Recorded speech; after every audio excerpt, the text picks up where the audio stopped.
here is that clump of Sabal minors, dwarf palmettos, that is blooming. As you can see, there are plenty of flowers on it now.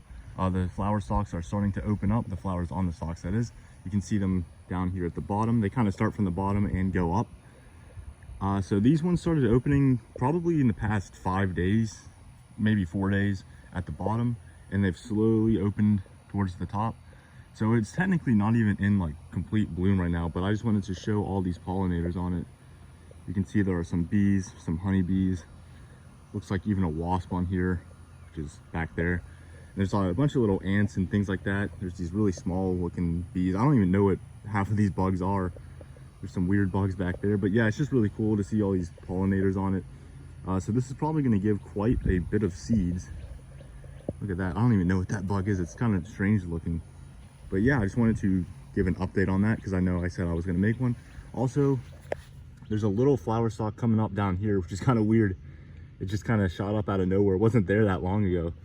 So that makes 5 of them. So yeah, I just wanted to show that.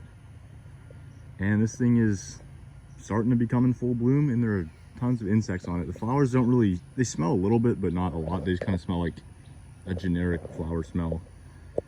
But yeah, I'm just excited to get the seeds off of this and grow some more of them. So yeah, there it is. And this thing's in a pretty dry spot too. This doesn't get, I water it occasionally, but I don't water it all the time. So yeah, it's fairly dry, and it just gets a lot of heat because it's out in the open. So yeah, there it is. Thank you for watching.